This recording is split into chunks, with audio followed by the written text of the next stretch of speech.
In a world where most people watch movies and then forget about them, these brave heroes join forces to watch them again and then talk about them.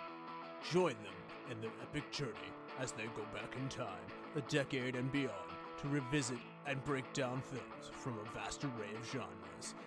Do these movies hold up over time? Are they classics? Find out on Retro Movie Roundtable. Starring your hosts, Brian Fry, Chad Robinson, Dustin Melbartis, Lizzie Haynes, and Russell Guest. Coming now to headphones in your ears. Welcome all you lords, ladies and knights, to the Retro Movie Roundtable. Welcome to the show where we watch movies and then talk about them. I'm your host, Russell Guest, and joining me today is my good friend and co-host from right here in the Steel City, Mr. Chad Robinson. How you doing, sir? It is 90-some degrees, and I just want to hibernate for the next 2 months. It's hot, hot, hot, hot, hot, hot. And also joining us from this Steel City in Pittsburgh, Pennsylvania, not Iowa. He's back. He's back in the Burgh. The professor himself. You've heard him before, Mr. Mark Gardner. How you doing, sir? Hello, gentlemen. Great to be back. I'm doing all right. Very hot as well, but happy to be here. Third time's a charm. We're happy to have. Yeah, I was gonna say we're happy to have you. You give us the classics. Is one of you. You make sure that we all see those movies that you really should see, but then people need to actually see those movies that they should see. So that's you do that for us, and we appreciate that. So Yes. Excellent. I'll take it. So as we break it off, though, or kick this off. So as we kick this off, it is summertime. And it's a time of break school from warm weather, swimming pools, vacations, whatever evokes your summer feeling here. What is a movie that says summer to you, Mark? This was a hard one. I have two very different answers because I can never have just one. My first one harkens back to my first episode with you all, which is The Graduate. There's something about this kind of melancholiness of returning home from school on a summer break and feeling foreign in a place that once you felt was home. So I don't know. I kind of like that idea of summer, this kind of killing time, basically, in any way possible. It's always fun to sink to the bottom of a pool. So yes, absolutely. And my second one is a Goofy movie, just because I literally just watched it a little bit ago, and the music slaps. So it's all about summer vacation. So that was an easy answer. Great, Chad. What's your summer movie? It's any of the Friday the 13th franchise. I mean, it's a summer camp. So what better time to watch teenagers get slaughtered than summer camp, Friday the 13th, Jason in most of the movies. So, I should have known it. I was going to say this didn't scream summer or horror movies at summertime to me, but it does for you, and that's okay then. So I mean, you found a way to work your horror movies in there still. You can't get more summer than summer camp. Well, my summer movie is The Sandlot. I just baseball, swimming pools, carnivals, all that stuff. It's got it all. A big dog that ate your baseballs. So I mean, what's the last movie you saw, Mark? Technically the last one I saw was Dune 2, but I will say that I don't have any way of retaining any information about those movies for whatever reason. The Dune movies just go over my head. I remember liking it in the moment, but I can't tell you a single thing about it at this point, either one or number two of the new brands. So prior to that, it would have been Poor Things, last year's movie by Yorgos Lanthimos. Wonderful movie. So those are the last two I saw. Will you remember that one, or do you have a short-term memory for that one too? No, absolutely. That one's hard to forget. Lots of memorable scenes and quotes in that one for sure. Okay. Chad, how about you? What's the last movie you saw? Been doing a deep dive on the Planet of the Apes movies, and I never caught them, the newer trilogy when they came out in the 2000s. So watched all of those. The last one was War for the Planet of the Apes. The titles are confusing to me. But whatever the last one was before the Kingdom, which is out now. Whenever they had their marketing research, then nobody said, can we put of the in the title twice? Yeah, sure. Why not? Right. So Yeah. yeah, It's Rise of and War and Kingdom. Yeah. we're of the Planet of the Apes.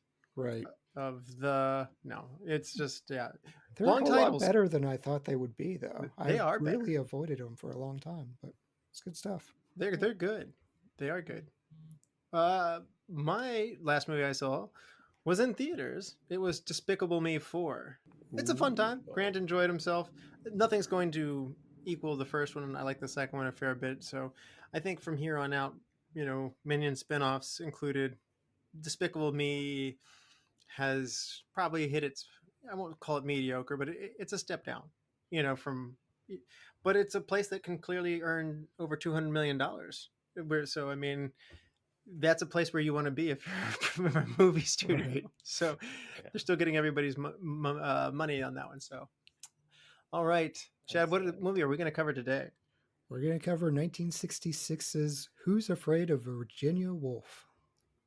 If the movie title that has afraid in the title, this has got to be up your alley. So, if only. It's horrific, but for different reasons. That's true. It's a different kind of scary, I suppose. This is one house that you also don't want to be invited into. So this is not like Chad's House of the Devil that he introduced us to, but this is also not a house you want to go visiting. So, not at 2 a.m. at least. No. Right. Yeah.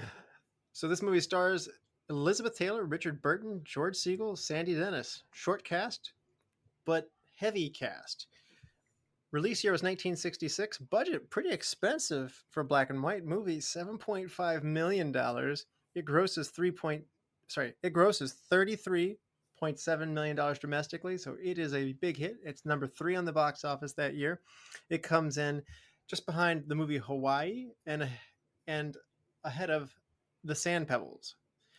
The number 1 movie that year is The Bible, and IMDb gives Who's Afraid of Virginia Woolf an 8.0. And if that doesn't sound high enough for you, the critics of Rotten Tomatoes really love this movie. It's 96%. The audience score, also very high, 90% from Rotten Tomatoes. So this is the first Academy Awards movie in cinema history where every Academy Award category was nominated for, that it was eligible for. So this had a slew of nominees. So this was an Academy Award winner 6 times for Best Actress for Elizabeth Taylor, Best Supporting Actress Sandy Dennis, Best Art Direction black and white, Set Decoration, and Best Cinematography in black and white, which this is the last movie they give that Oscar to. After here on out, if you're black and white, it doesn't matter. You still have to compete with the color movies, but here they get the last cinematography Oscar for black and white. Best Costume Design in black and white. Academy Award nominees also for Best Picture, Best Director to Mike Nichols, Best Actor to Richard Burton, Best Supporting Actor to George Segal, Best Screenplay from a material in another medium, Best Film Editing, Best Original Music Score, Best Sound. That's astounding. Those are all Oscars. I mean, there's movies that we read and that is their total movie, nominees. It didn't win Golden Globes. That was weird. It had 7 nominees though from the Golden Globes. The BAFTA were won 3 times over for Mike Nichols for Best Director, Best British Actor for Richard Burton, Best British Actress for Elizabeth Taylor. It's 4-time Laurel Award winner for Top Drama, Top Male Dramatic Performance for Richard Burton, Top Female Dramatic Performance for Elizabeth Taylor, and Top Female Supporting Performance for Sandy Dennis. It's a Writers Guild Award winner and a National Review Awards winner. And in 2007, the 100 movies from the the 100 movies of the AFI ranked this at number 67 of all movies. So I'm tired of reading awards. Mark, have you seen this movie? I have seen this movie. It probably took me 3 or 4 times to fully understand what happens in this movie, but I have seen it, yes. So you have come back and watched this repeatedly. Now you teach film, and is this one that you've introduced to your class? I don't think I have taught this in a specific class. I have taught Mike Nichols as an auteur before, and so I'm sure I did show some scenes or clips from this, but not the whole film in its entirety. I was a little too, we'll say, it's an ambitious film to show a bunch of 18-year-olds. Wow. So the what drew you to this movie? Obviously, you helped us select it, and you've come back to it. Tell us about it. Like, how's that changing for you over time as you watched it more? Yeah, so I found Mike Nichols when I was in high school, discovered his work, and kind of immediately immersed myself in everything that he did. Everything is probably not true, but everything I could get my hands on at the time. And so, this being his first film, I watched it probably either while I was ending high school or early college. And what drew me in were the performances. I remember that first viewing just kind of being enamored by the acting and the writing. And usually those are my two things that will keep me coming back to a movie. So I definitely came back a second or third time, probably within a 10-year period. In rewatching it for this recording, I probably hadn't seen it in a decade or more. So this was a great rewatch for me. And I probably enjoyed it even more this time. Every time I watch it, I like it more and more. So Okay. Okay. Yeah. And from having been in the college scenes and being a professor yourself, do you know somebody who would be Martha and George and from your teaching days? yeah, the parallels did not escape me on this viewing for sure. As I recently left my role as a faculty member, I did know several faculty, although in this case, there was really an older faculty and a younger faculty, and then their respective wives.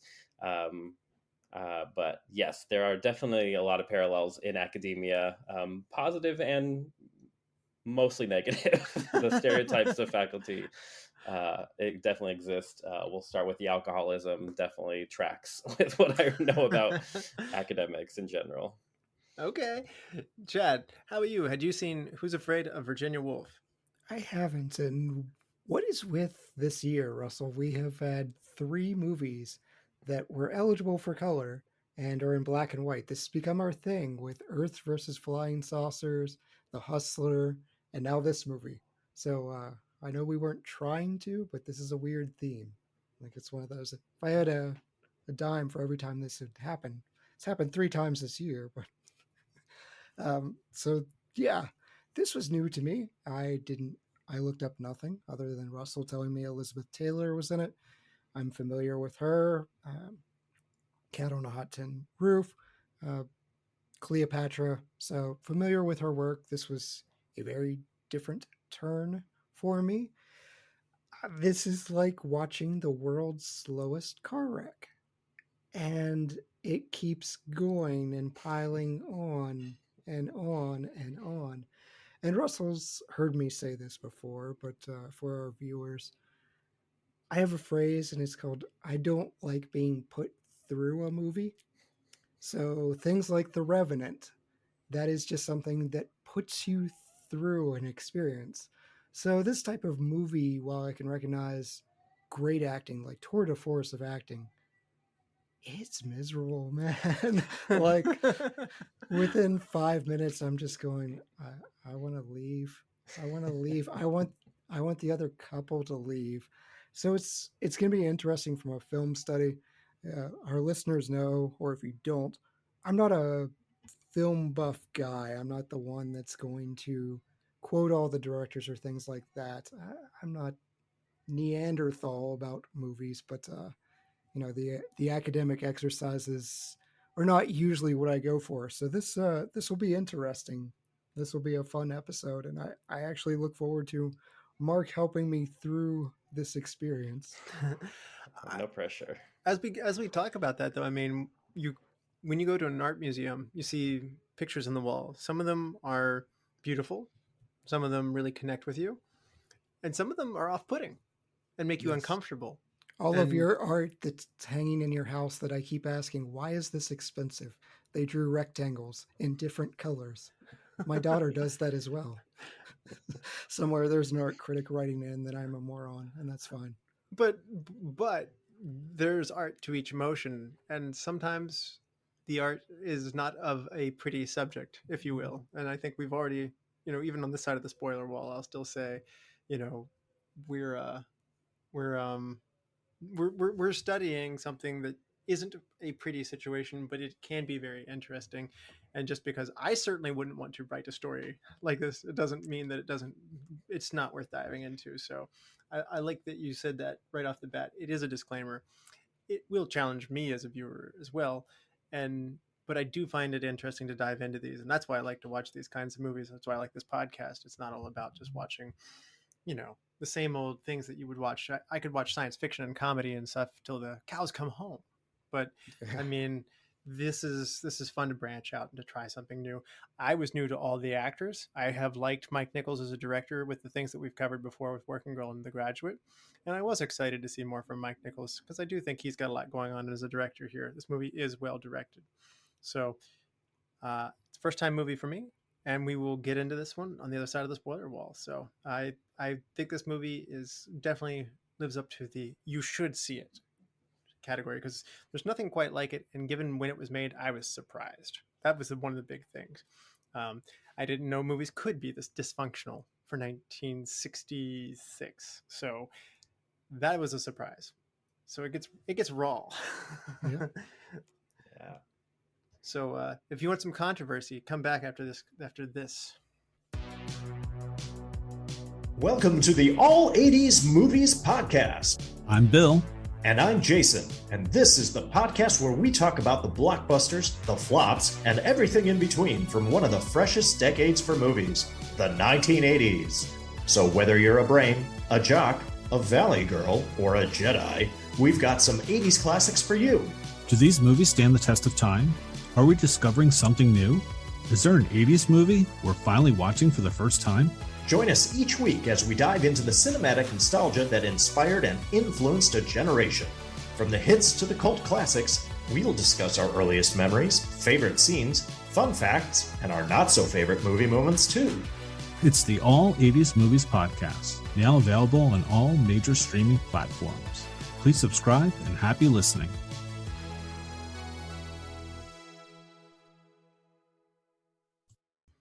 All right, we're back. This is your final warning. There will be spoilers that lie ahead.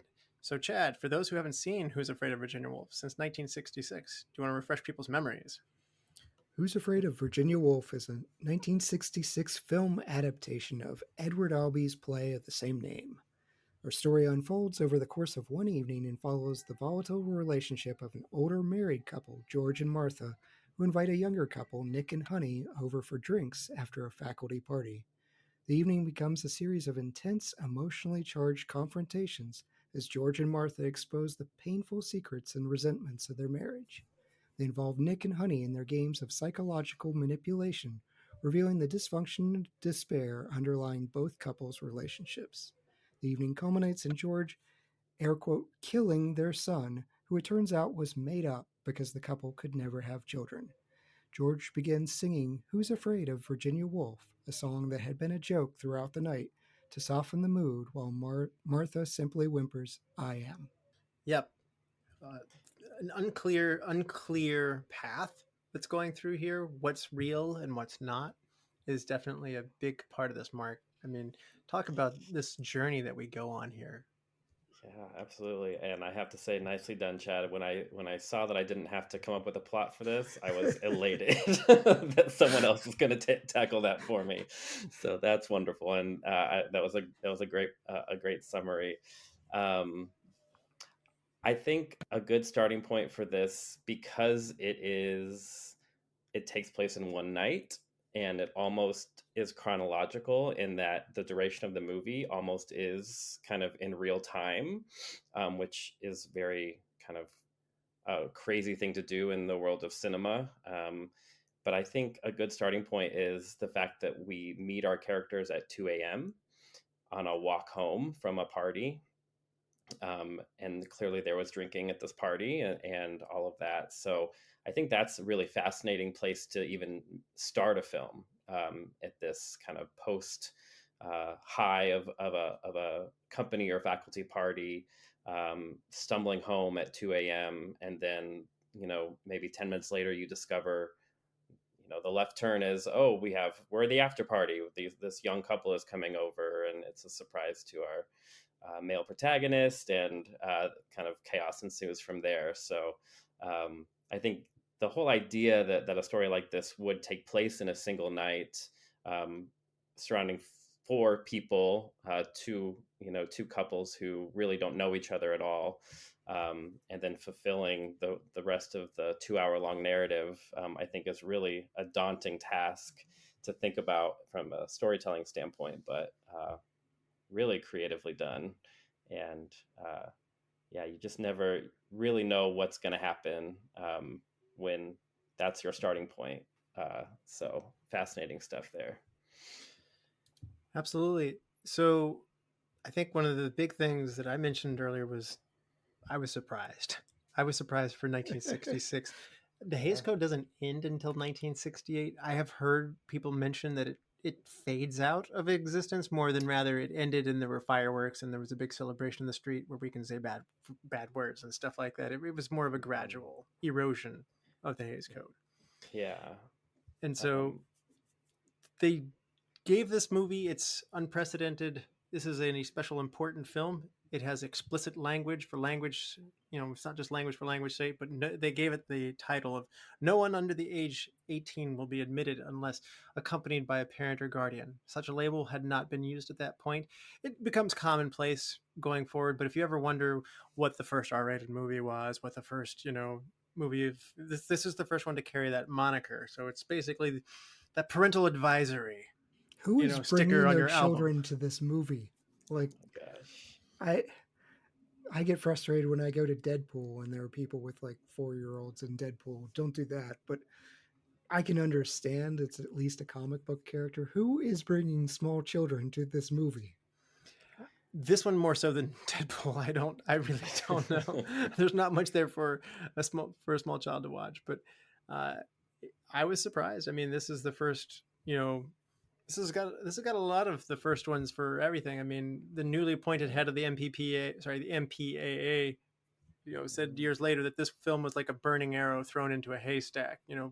Movies got really extreme, and as you know, actually probably the 70s more goes, if you will, like than any other decade. Yeah. And so this is leading up to, we're quickly escalating. So I don't know if that's a fair statement, Mark. This is a big part of why this film's important, though, is because it's raw.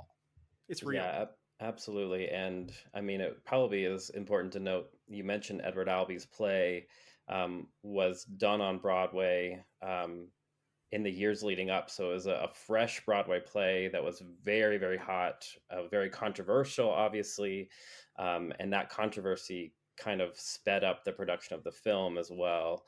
And so, the play itself had such a following based on just word of mouth. I mean, Broadway in the 60s is not very accessible to people outside of New York. So the fact that it was getting so much airtime as a play based on the language that it had, and the choices that characters make that are controversial, that really drove the film kind of production, really sped it all up.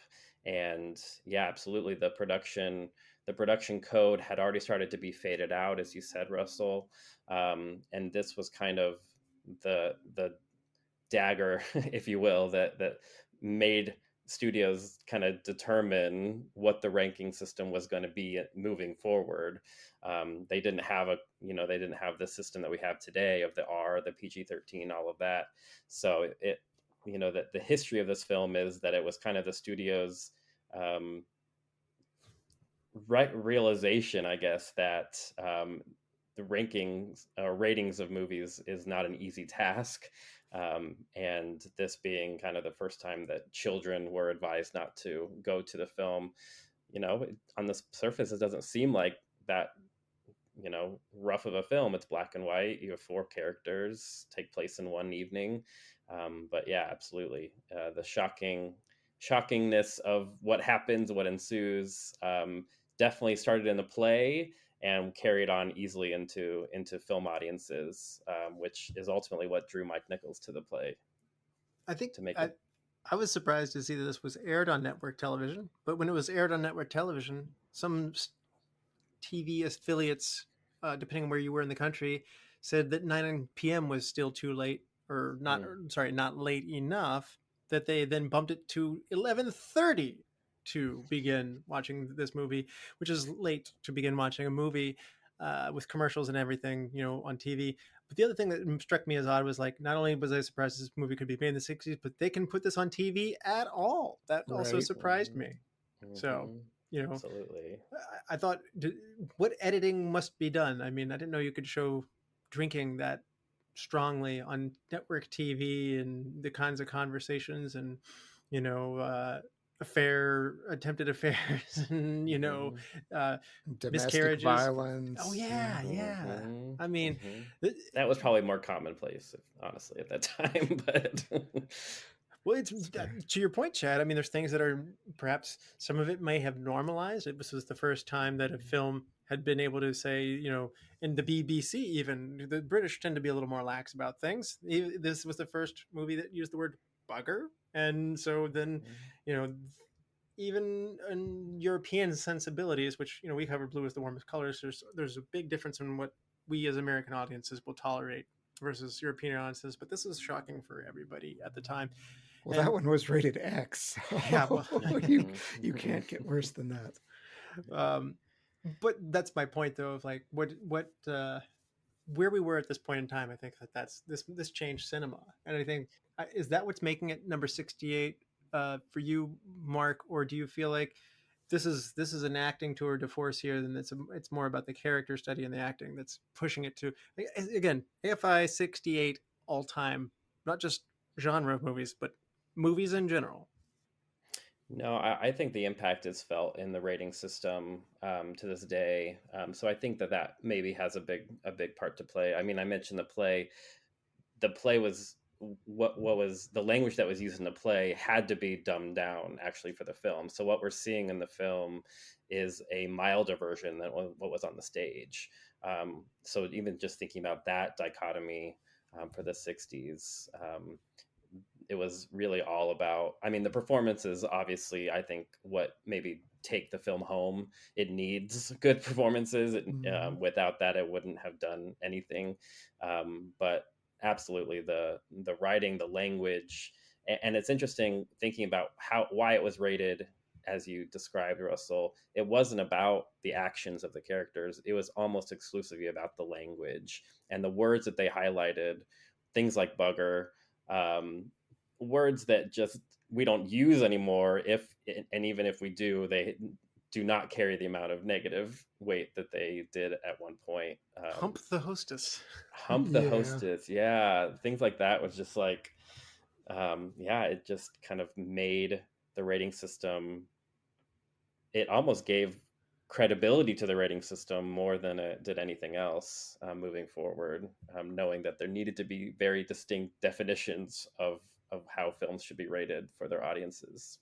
They kept using the word simp, which is a word that I wasn't aware had any old-time usage. I thought that was within the last decade. And the first time she said it, my ears perked up. Am I time traveling? Are they time traveling? What is happening here? Because I've never heard it used in any other medium from this time. I've watched a ton of 60s movies. Yeah, I had the same reaction, and I think in my early viewings, I'm sure I didn't even catch that word or knew or had heard that word before. But this viewing, I was like, oh yeah, simp is all over. This is pretty wild. Well, I mean, if you have you seen a play version of this, Mark?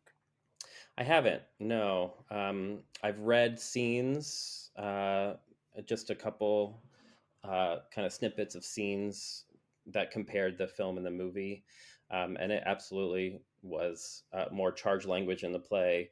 Definitely more outright like cursing that you would expect. There's not a lot of cursing that we would call cursing today in the movie, but definitely the play had all the words that you think that it would have. But yeah, never seen a live version of it. So this walked so Quentin Tarantino could run. So Yeah, absolutely. And Martin Scorsese could set F-bomb records. Yes. Yes. Exactly. You know, I was curious. I read the runtime on the play. It's usually around the 3-hour mark. So I don't know what an extra hour with Martha and George would do that the movie doesn't do. So I am curious. Yeah, it was 3.5. I think it could have been up even to 3.5 hours, from what I was reading, and part of that was intentional. Like I mentioned, the span of the play, or the span of the story in one evening, starts at 2 a.m. and ends at sunset or sunrise, and the play actually does fulfill that almost exact amount of time. So the idea that Edward Albee is wanting his audience to feel that they are awake at 4 a.m. listening to this couple and being a part of that is really fascinating. But yeah, the play definitely goes a level deeper, into most of the differences of the play and the film had to do with Honey and how much backstory we got about Honey. The play does a lot more kind of revealing about her character and her history. But yeah, it's a 3.5 hour long play of 4 people talking at each other. I'd be curious to know if it had more moments with Martha without George in it, because this movie is extremely George heavy.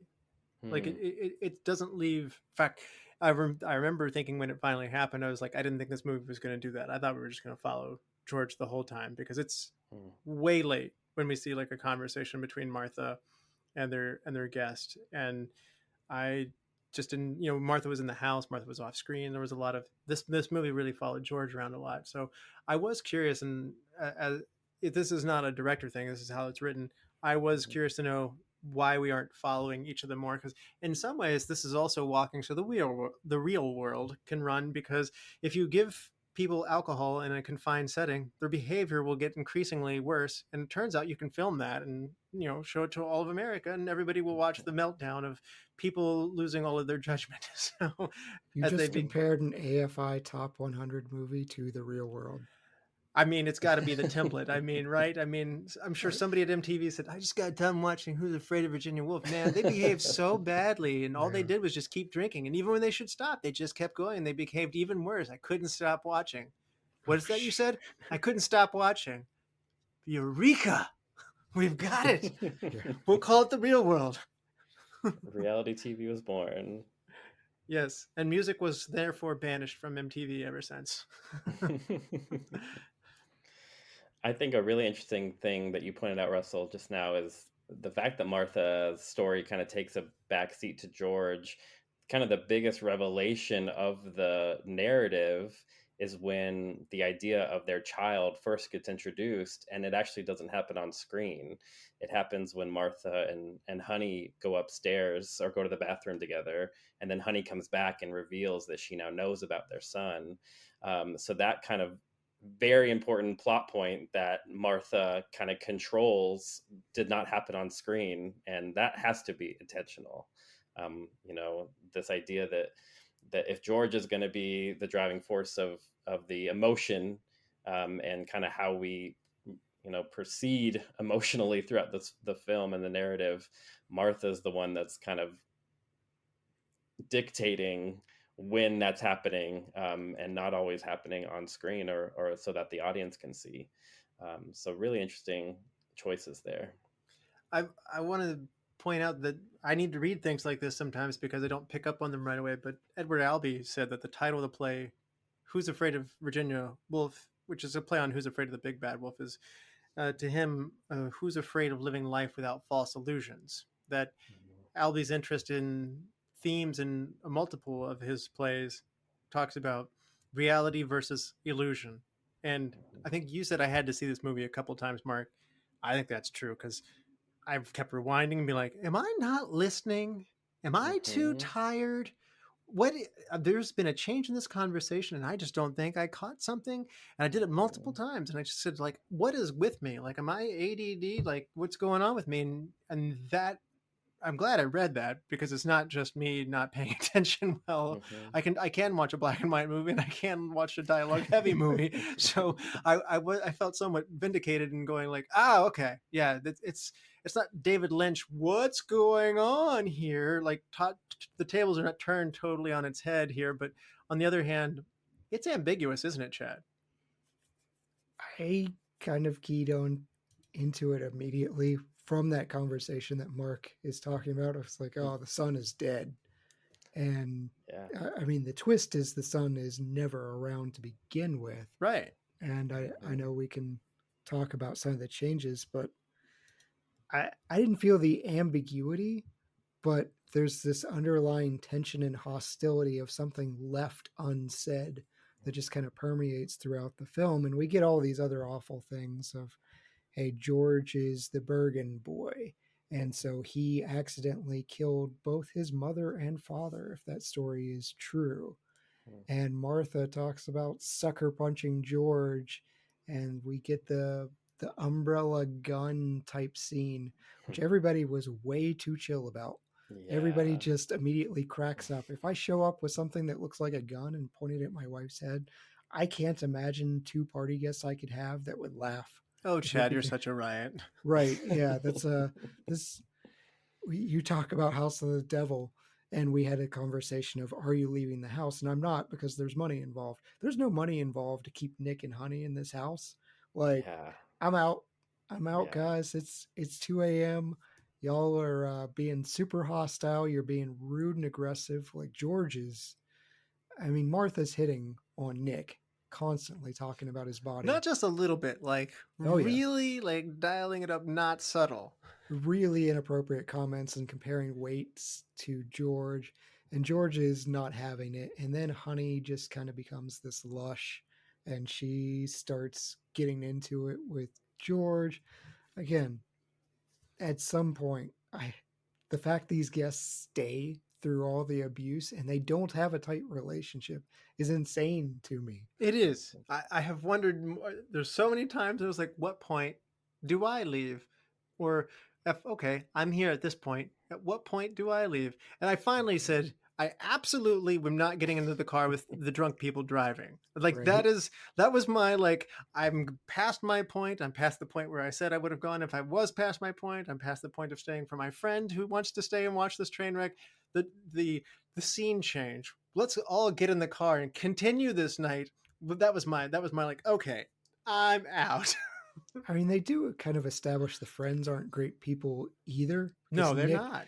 Nick marries Honey for her money, and he's just disinterested in her.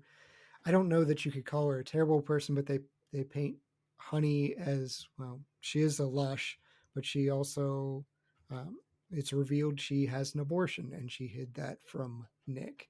Of, I was puffed and then I wasn't. And I don't. I took that as more of the miscarriage side of things. Like they called it a hysterical pregnancy, which is not a term we really use now, but it's like where you're not even pregnant. I don't like I don't think she miscarried. No, I'm saying she wasn't even pregnant. Like there's like a psychological term of like, I think I'm pregnant. I'm telling you I'm pregnant. You're not pregnant. Like if you peed on the pee stick, it's not got the plus or the minus, and the whole thing's very confusing with, but anyway, that is, she was never even pregnant to get an abortion or to have a miscarriage is the way I took it. Jump in here, Mark. This is a huge debate around all the scholars about this narrative, whether Honey was actually pregnant or not. You've hit on both sides of the debate pretty well, and there is no real answer. There are rumors that people who played Honey on stage under Albert or Edward Albee's direction, or as he was alive and seeing productions, that he would reveal the truth or what his intention was with Honey. But all of those actors and actresses have not revealed what that is. So the debate continues on. But yeah, did she get a secret abortion? Was it a false pregnancy? Was it a miscarriage? Ultimately, a lot of people think that she never wanted a baby to begin with, that she's afraid of childbirth, or she's afraid of what comes after. But as we now know, what is reality in this film? We don't know if she's lying when she says at the end, I really want a baby. Is she lying at that point? Once all of this comes out, it really is unclear, and no one really knows. I think I think it makes sense that she's, I mean, like Nick's quote unquote, like not on her level necessarily. Like, I mean, there's like a disproportionance here. And yes, she has money and he doesn't. But I mean, there's incentive for her to rope him in by saying I'm pregnant was a big part of that. And also, I'm going into this way by the time we're finding out information about Honey.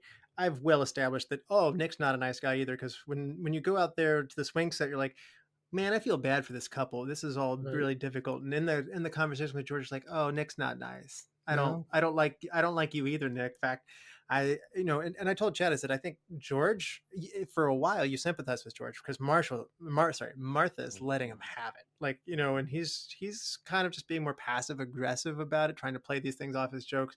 But no, I mean, he totally loses his, he becomes quite an agitator and, certainly stokes the fire. And obviously he has big eruptions of slamming glasses down and pushing Martha down onto the hood of a car and on, just, I mean, George isn't a nice guy either. So, Mark, I don't think there's a nicest person in the house. And that's why I think Honey was not straightforward with Nick either. That's my guess. They do not give you that tether. Like usually in this type of movie, if everyone is awful, there's one person that you can relate to and be like, all right, this is the person I'm going to put myself in their place and observe. And that's what makes it tough for me because every single person is, Honey is straight up hitting on George the entire time too, and really getting into it and trying to tick off Martha. George is loving the attention too. Let's not put it all on Honey. Like George is saying little comments like, she's changing for you. She never changes for me. And all these little just odd things. After the 6th or 7th one, you've got to be like, all right, dude, it's 3 a.m. I know counselors aren't open, but I'm gonna go. I'm gonna give you this card. Call this therapist in the morning, please. I thought Martha was angling to have an academic orgy and had to like, we're all going to bed together. Because she was praising his Nick's department, where George kept putting it down. I forget what specific department. She kept getting it wrong too, though. She kept saying that, he's in the math department. Right. Even after she had been corrected, she keeps saying math department over and over. Yeah. So yeah, there's this degree of intentionally not getting her right, which is super rude, obviously, but they're really about themselves in this one. And Albui's characters, again, it helps me to read what the writer's saying, but his characters create illusions to help them evade feelings of their own inadequacy. So George and Martha have evaded the ugliness of their marriage by taking refuge in an illusion. The play demonstrates how characters must rid themselves of the falsehoods in order to return to the world that they must live in. And I guess this is why I said, like, that, when I made the art museum parallel of like, that painting's ugly. I don't like the look at that painting. It makes me unhappy. What is the artist trying to say? Well, that is what this artist is trying to say here. Again, it doesn't feel good to look at some paintings, and you don't really want them in your living room. And I will not honestly say, hey, everybody, let's all get together and watch, like, we're feeling good here. Let's watch Who's Afraid of Virginia Woolf together. It's not a party movie. That's an everybody go home. That's a way to get them to leave. Yeah. That's a good point. So, as I mentioned, this was the most expensive black and white movie made in the U.S. Elizabeth Taylor and Richard Burton, Edward Albee's combined salaries, fees, not including percentages of profits, were over about $2.5 million together. So that's a third of the budget right there, just in those three. And that's not even making a movie necessarily. It's just getting people to show up. And I thought it was interesting. Getting them to show up was quite a bit difficult. Richard Burton and Elizabeth Taylor had this amazing contract, which I think we would all die to have. They didn't have to be on set until 10 a.m. And in the movie world, they tend to start really early. Everybody's beginning at dawn. And that they would just schmooze in there at 10.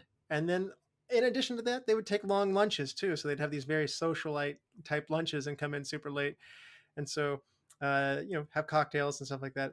When they finally came back in, they got to work and they were good on screen, but they were nice and people liked them. But on the other hand, that's difficult to make a movie when your main actors are not there. We talked about like Dennis Miller just not being around when they made Bordello of Blood. with back when Chad, DJ, and I had covered that one. I mean, that's a pretty low ceiling for how much better that movie can get, though. Yeah, Richard Burton and Elizabeth Taylor are not like as being as prickly and unlikable and just not wanting to work on the project, but their salaries and their contract, my goodness, their agent did an amazing job. I didn't know you could do that. It's one of those things of like, teach me how to get this kind of deal in life. It's amazing that Right. you were able to get this. So Then they'd show up at 5 and they had a clause that they couldn't work past 6. So, Yeah. That's Yeah. pretty sweet. yeah, so it's hard to make a movie. I read that Mike Nichols went over budget and over schedule, but I don't see how you can keep from. I don't see how it's possible to have that keep from happening when those are the constraints that you must deal with. So, And Elizabeth Taylor was fresh off of Cleopatra, which was the Mhm. first $1 million salary that a female I believe a male had made that at that point, but that a female had made $1 million for a movie, and that was famously a flop, with Taylor and Burton both in the lead roles of that film as well. So the fact that they were able to greenlight this film with the costs that they had after such a dramatic flop had just happened is pretty remarkable. they paid Elizabeth Taylor more, I noticed, than Burton. They did, which is she got 1.1 million. She upped her own salary. Pay for this disparity movie. between the male lead and the female lead is a hot story. You continue to read it every time. And, I mean, obviously, like when Kirsten Dunst says, I got paid a lot less than Tobey Maguire, it's called Spider-Man. He's literally in the movie a lot, and you can't enter this conversation. Now, other people may be able to have this conversation, not you, but I mean, on the other hand, Martha's not on screen as much, and she got paid more. So, impressive. She was really a hot commodity, as you pointed out, Chad. I mean, I have this is my first Elizabeth Taylor movie, so this is my introduction to her. I've seen pictures. She's normally she's really pretty, and I was a little surprised when I came in here. I was like, oh, this is Elizabeth Taylor at the end of her career. Nope. She's supposed to be 52, and she gained nearly 30 pounds to play the role of a middle-aged woman to be this movie, but she's not. They oldered her up, which is a thing that I also didn't think that they did in movies at the time. I don't know why, other than Elizabeth Taylor clearly sells tickets. That's the number 3 selling movie of the year, but I was surprised by that.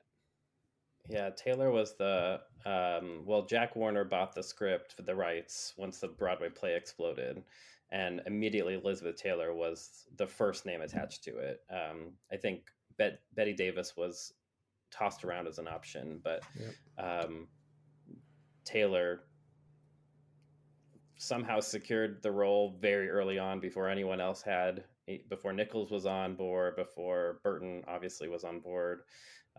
So yeah, Taylor wanted this role, and she pretty much made the movie happen because of how much she wanted that role for herself.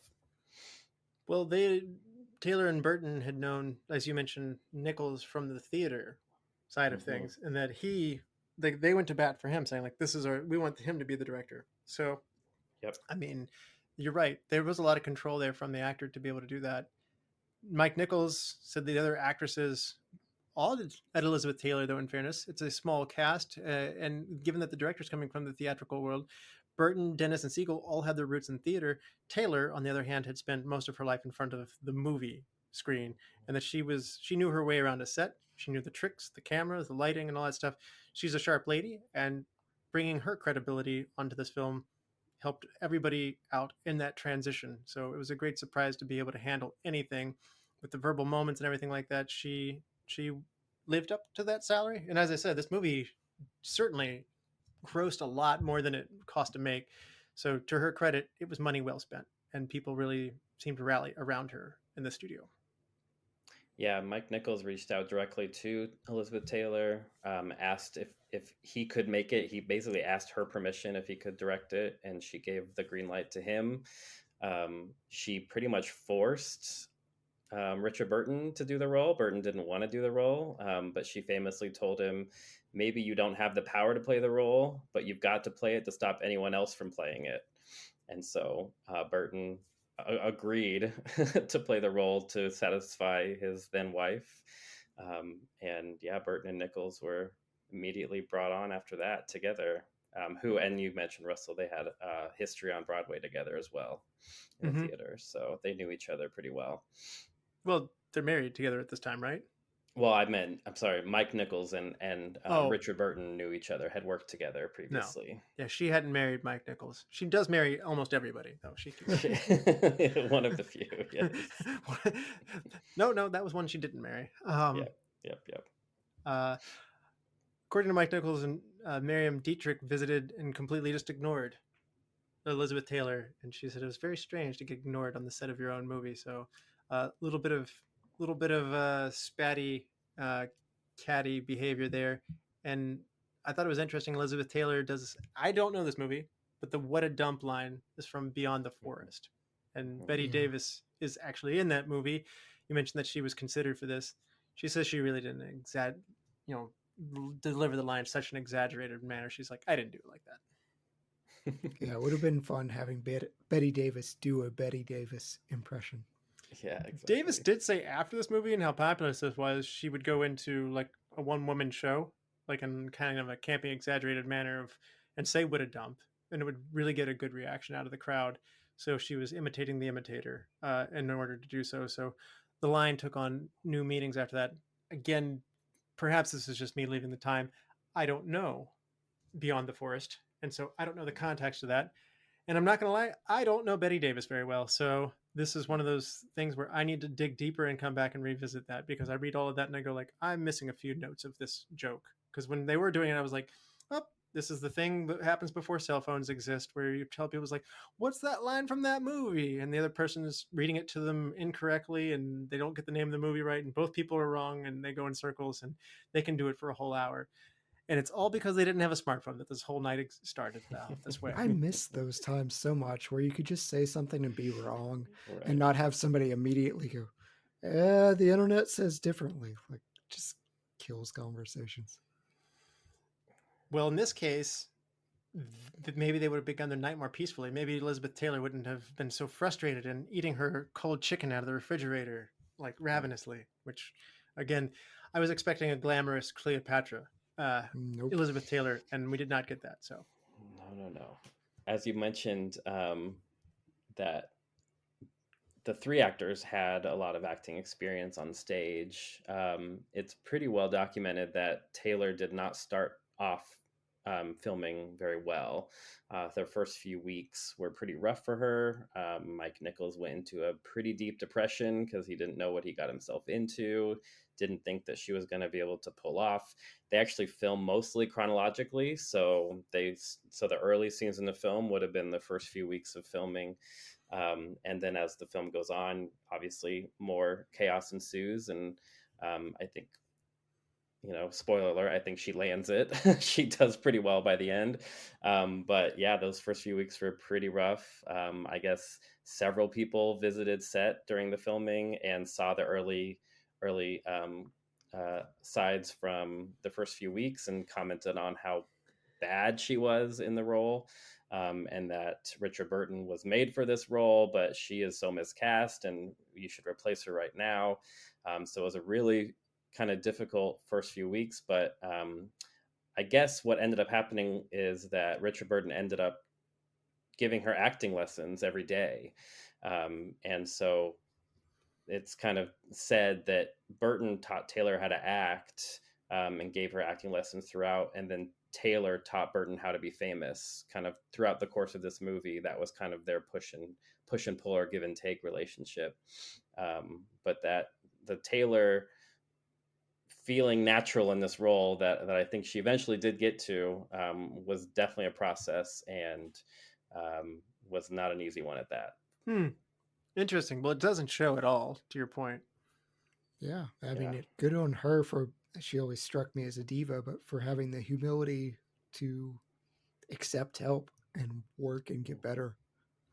Burton was a notorious lifelong alcoholic, I've read, which seems like this is the perfect role for you, except for he says frequently he would drink during his day's work and not think too much about it. But when he's playing someone who is intoxicated, he couldn't do it while being drunk. So this movie ended up becoming a little more difficult in that regard. So, boy, that was an unexpected way to come to that then. So gives you a nice edge. You're nice and cranky because you haven't been drinking.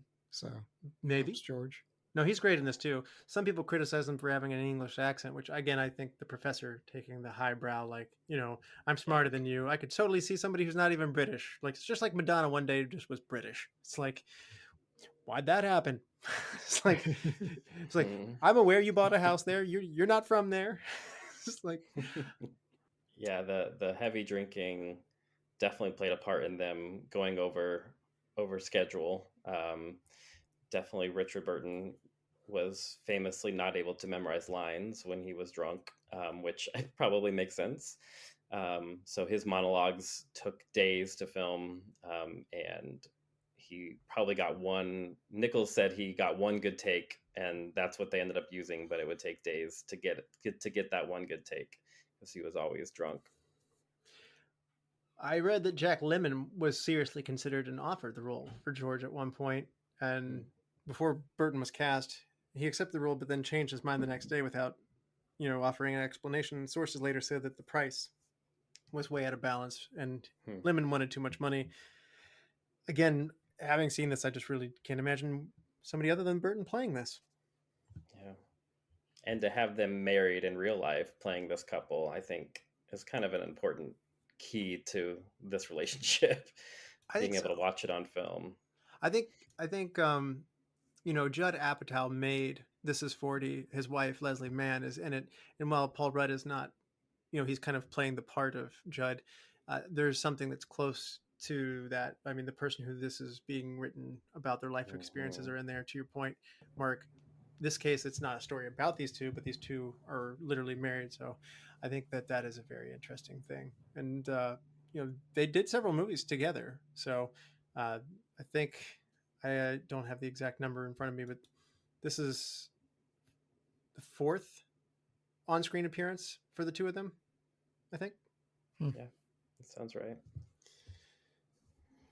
There's only 4 credited members on this other than these 4 main actors, and they appear for a total of 47 seconds combined. So if this is a movie ripe for cameos, but they didn't go for big name cameos in those 47 seconds. So there's 2 couples and the manager, and there's also the Roadhouse manager there. So the waitress there as well. So all of this combined, 47 seconds of small bit roles. So. And that Roadhouse scene was not in the play, so that was an addition for the film only. And so the play was literally just the 4 people for 3.5 hours in one location, only in the house or outside the house. Wow. Okay, so that's a pretty big change then. Yeah. Part of it, I think Nichols said that coming from Broadway, directing plays on Broadway into film, this being his first film, he wanted to stretch what he was able to do. He was confined to a stage in his previous work and wanted to kind of expand outside of what a stage would allow. So giving secondary locations, the road, the walk home at the beginning, all of those were Nichols' way of kind of moving beyond the stage and trying things out beyond the confines of a stage. Albee was happy particularly with Elizabeth Taylor and Richard Burton and their performances, and he said that this was the best work that Elizabeth Taylor had done, and that Burton was, his usual great self and splendid professional job, as he put it. I felt that this was very fortunate, he said, and that it was as good as it was, and it's pretty darn good. So high praise from the writer as well, who's seen his act mainly for the stage, executed on the stage as he presumably would be proud of. So to make the media hop, we don't always see happy writers. Albee's happy with this anyway. So Albee unfortunately said that this is based on 2 friends of his that were married New York socialites named Willard Maas and Marie Menken. So that is not a household I want to visit. So this is unfortunately based on real things where they would have infamous salons, and there would be drinking that would commence at 4 p.m. and that would continue all through the weekend until Sunday. So it was a tempestuous and volatile relationship that he witnessed, and that desire to take illusion versus reality and apply that to this bickering couple, that's where it all comes from. So a very real place in New York, and a real place I don't want to visit. Right. Chad, at one point I think we covered Strangers on a Train, and you said very early, even as you were watching it for your first time, I'm uncomfortable, and I want I don't feel comfortable with the seat. Which movie? Yes. Which movie would make you more uncomfortable sooner? Do you want to be Strangers on a Train with Bruno, or do you want to be at Martha and George's house? Which makes you more uncomfortable? Because you said I don't like my personal space invaded, which Bruno Yeah. does, but then also this is very volatile. So, which is more uncomfortable for Chad? Chad chooses. I'm an extreme introvert. So when somebody decides to sit next to me when there are open spaces for you to be, that sets off every alarm bell in my entire body. So it's still that. It's still Strangers on a Train. Please do not, if I'm minding my own business with a book, with a newspaper, whatever, I don't want to be spoken to.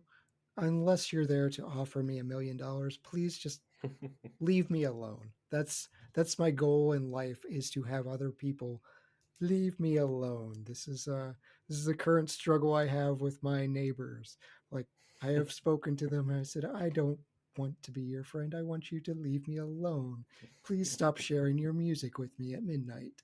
Oh, you're Squidward. You're the Squidward of your neighborhood. I sure. It's I'm trying to go to sleep. And you live next to a happy-go-lucky square sponge who just wants to Yes. give you some Krabby Patties and tell you Yes. what a wonderful day it is. Yes, just share their base with me at midnight. That's lovingly share it. So we mentioned it before. You love Mike Nichols as a director.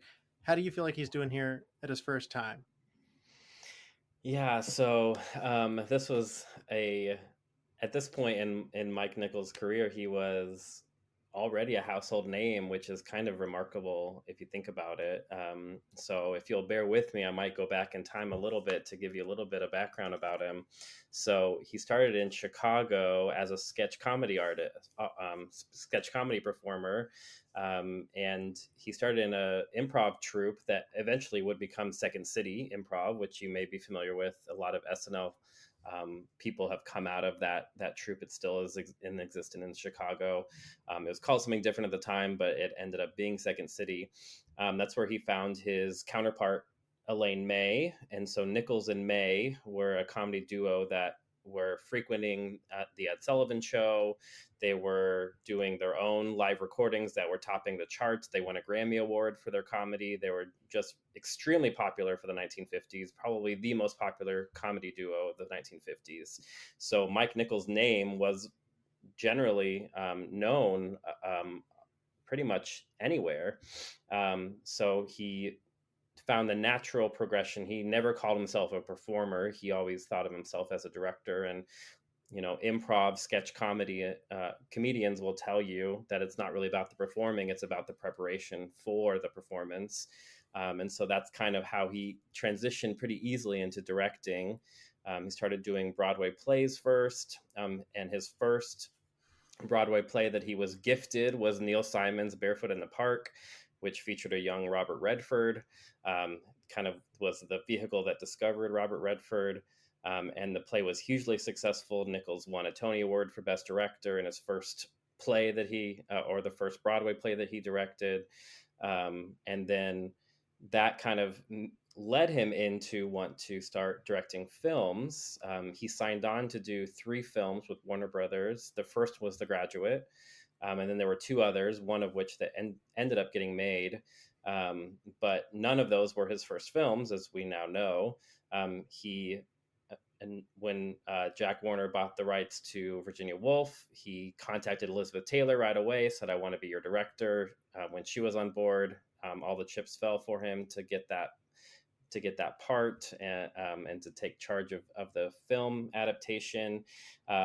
Between him signing on to do the film and when production was scheduled to start, he went back to Broadway, directed the play The Odd Couple, which maybe you're familiar with, turned into a TV show. Mm-hmm. Walter Matthau was in that an original stage production. He would reprise that role pretty much for the rest of his life. Same writer too that did Barefoot in the Park. Yep, absolutely. And so he ended up winning a Tony Award that year for Best Director for Odd Couple, and actually for a second play that he directed that year. So he won for 2 different plays. And when he was walking up to the stage, I tried to find a clip of this, but I couldn't find it on YouTube. it's said that as he was walking to the stage, they announced him. They'll give kind of the background or credits of a person as they're walking to the stage. They instead focused on the fact that he was going to direct this film adaptation of Virginia Woolf, and that's actually what he was doing when he won the Tony that year. So The Graduate was supposed to be his first film. It didn't have a screenplay.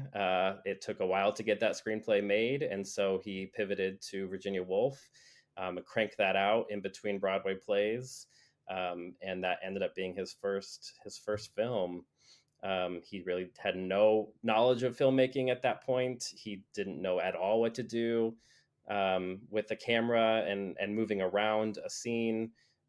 He was kind of beholden to his mentors, which Billy Wilder was one of his main mentors that kind of coached him in the art of filmmaking, and famously told him to worry about the story and the actors, and the cameraman's going to do everything else. So basically, for this film, he relied a lot on cinematographer I think Wexler, and the editor to kind of do the technical things.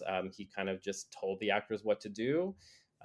After a lot of rehearsing went into before the filming started, and then the technical aspect kind of the people behind the camera, not the director, kind of picked up a lot of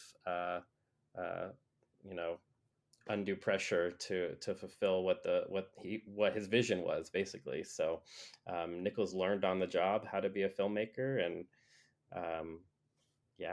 rest is history. I think there are ways that you can watch this film, Virginia Woolf, and see that it's a novice director, but also the challenge of adapting a play that takes place in a single location with 4 actors, I think, is a daunting task for anybody to make into an interesting film. And so I think a lot of the choices that ended up being made, like the additional location scenes, the way that they kind of interspersed lighting choices throughout, really made the film what it is. But yeah, it definitely was a team effort, where I think later works in Mike Nichols' career can be pretty much attributed to his artistic vision and aesthetic preferences. But this film was definitely a team effort. It's interesting you say, confined area, set number of characters.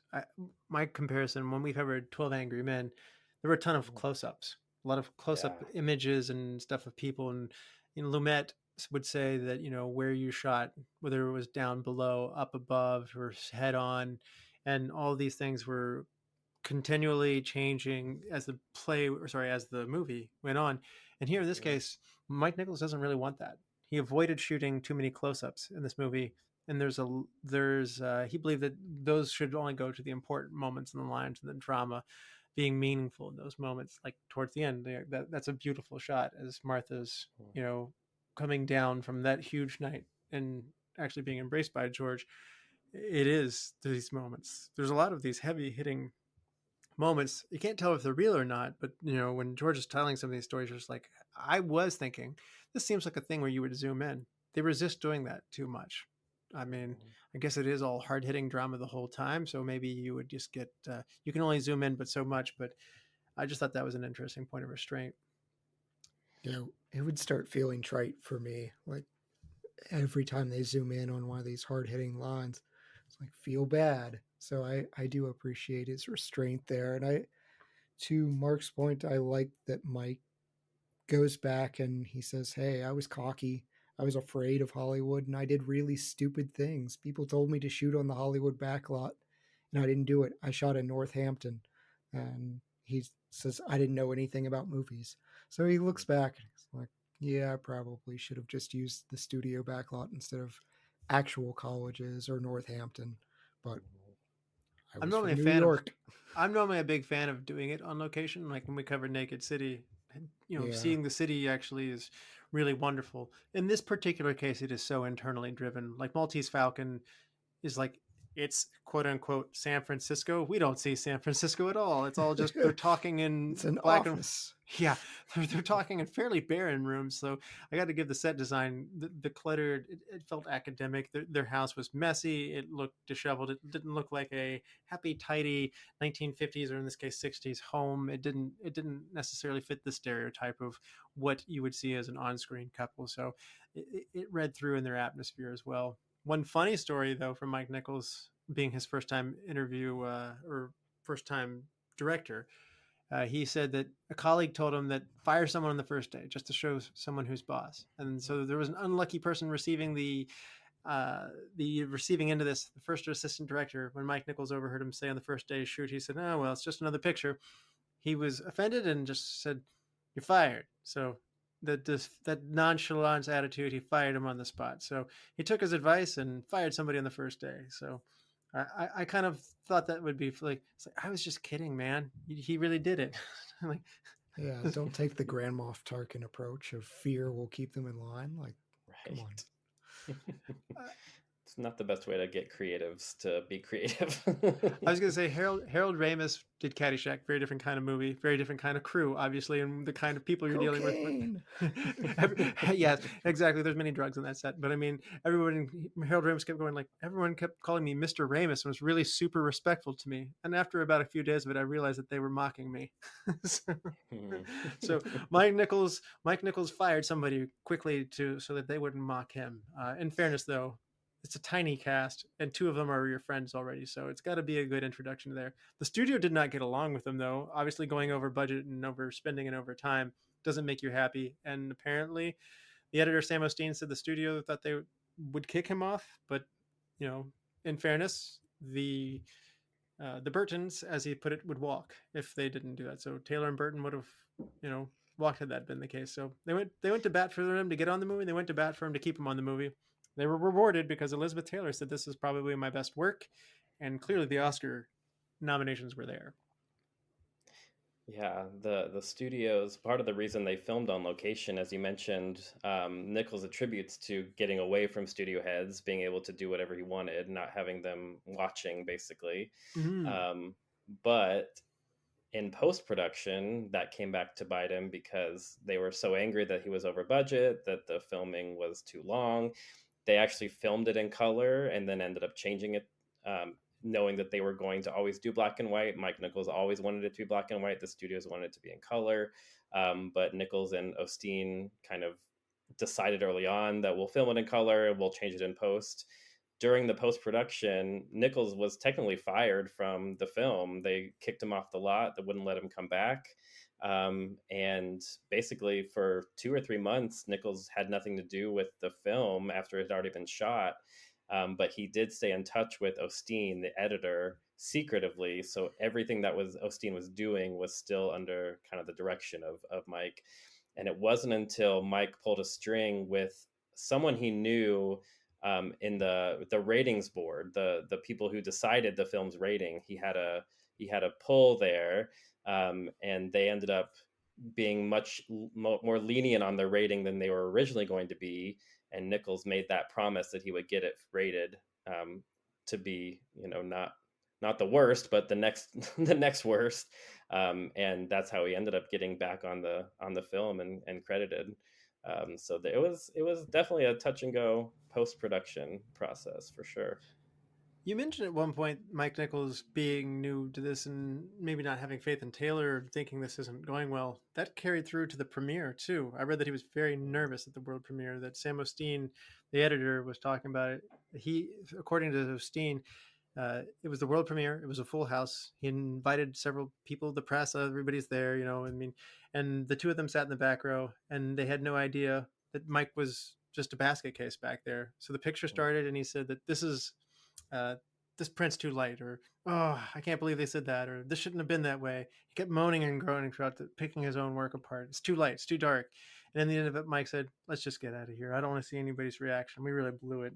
And so they ran out to their car and they drove away, and everybody was looking for them when it was over to tell them how wonderful it was. But he just thought it was a disaster and he couldn't face people being there. So again, first time, you know, the anxious nature of it. his persnickety attitude that made him great, unfortunately, made it so that he couldn't necessarily enjoy himself in the big moment at his own premiere. So that perfectionist attitude, does push you to be really great. But on the other hand, doesn't sound like he was very, um, again, that anxious nature Hmm. made it so he couldn't even fully appreciate his own work. I get it. Every time I do something myself in my home, like DIY, I have to stare at all the imperfections and I know exactly where they are, and it drives me nuts. If I had money, I would just pay everyone to do everything, so I just won't know. And I'm sure it works the same for him of, oh, I ran out of time, or oh, the lighting was bad that day, ran out of budget to do this. That comes from the stage too. You think about a director of a theater show, of a play, can tweak it every night. Something Yeah. doesn't go right, then you can change it. So he's used to that, and as an improv actor, especially, like you make changes every time you do it. So he's used to being able to modify and change and edit. So the film doesn't really allow for that. So yeah, that makes sense. Haskell, to your point, the cinematographer was leaned on heavily as well, and he said that to achieve certain visual styles, that Mike Nichols would take so long putting all these tiny little lights around, and he would get frustrated and be like, "I'm gonna have to cut here. Or I can't do that way, Mike." But at the end, it did look really good. So he was persnickety, and Mike was in the crosshairs of Haskell. He wanted to kill him, but it does look really good, and it does look really good. I mean, even in that music's playing in the opening scenes, I'm sitting there going like, whoa, they're just walking across the campus lawn at night, but these are great night shots. Yeah, they really were under the streetlights. Yeah. Mm-hmm. And amazing too to film it to actually film it in color and know in the back of your mind that this is not going to be in color, and to make choices all along with that in mind is kind of.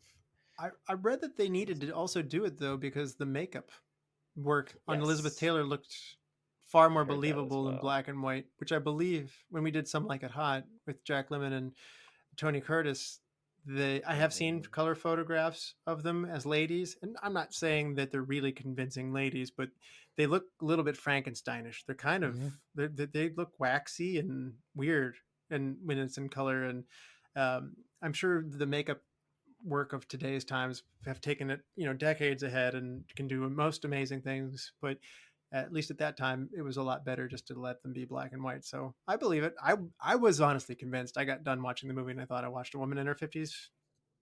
I was surprised. I made the same point on Earth versus Flying Saucers.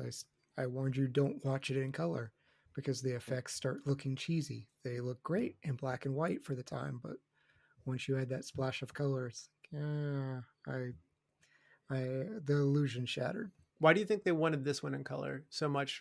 Is it just the makeup, Mark, or do you feel like there's an artistic, like I want my black and white for beyond functionality of Elizabeth? Well, I think the studio wanted color because that was the new thing. Well, new-ish. I mean, everyone is doing it, and so the idea that a movie could be successful still in black and white was just not really what the experience was. But I think there was also kind of a metaphor to use black and white from Nichols' perspective. The idea that watching a film in black and white, that it's not real. It calls attention to itself automatically in a world where color film exists. So Nichols, in many ways, wanted the black and white to stand for, the film is about life, but it's not actually real. It's not actually real life that's happening. It's just a commentary about it. And so keeping it in black and white was one of the ways that Nichols kind of saw that as a dramatic aesthetic almost, to call attention to itself as a film that comments on reality but isn't actually real. Definitely brings the tone down for me when it's in black and white versus pops of color. And to pull out an English class, it does remind me of the black and white of a sonogram. And that's kind of the themes in this. There's two different couples struggling with babies, whether they could or could not have them, or miscarried, abortion, whatever. There's two families that aren't able to have these kids. And so when I think black and white in this context, I think of the picture of my daughter that was handed to me. It was in black and white. And they still are. Mhm. That's cool. One of the other things that you talked about, Chad, why this didn't have to be on location, they did have weather problems, and that caused them difficulty in those opening sequences and stuff. It was really foggy. It had been a rainy day, and they kept revealing the light sources and the scenes. It took them hours of tinkering, as Haskell Wexler had explained, and to do that effectively. So there are growing pains here of a first-time director. Although I found it was interesting, Mark, that you said he had an instant success with Barefoot in the Park on the stage. You come here and you get an Oscar nomination for Best Director. He didn't get Best Picture out of this, but No. still a nomination. First movie. Right. I mean, half of a Tony on your first play. I mean, just makes me feel like this guy just walks into anything and can just do it. It's like, I don't know. James Bond can always just do everything. Like in the Roger Moore era, James Bond is a genius and is just good at everything and stuff like that. It's just like, yes, the 900. Yes, I showed Tony Hawk how to do that or whatever. I mean, Get so the slide whistle. yeah, Ooh. exactly. I mean, I feel like Mike Nichols is Roger Moore James Bond. Just I can walk in and do anything, and I'm an expert. It's like entomology is like, that is the Queen's crown moth that is only comes from Jamaica. It's like, why do you know this, James Bond? I would be remiss if we got through the Mike Nichols without calling him an EGOT. So he did win an EGOT in 2001. He has 4 Emmys, he has 1 Grammy, he has 1 Oscar, and he won 8 Tonys in his career. So Wow. he's definitely well celebrated. Some of your listeners may be familiar with the last Tony he won next to last Tony he won was Monty Python's Spam-A-Lot musical, Nice. which came out in 2005. He directed the original cast of that and won a Tony as director for that. So great career. Highly recommend all of his work for sure.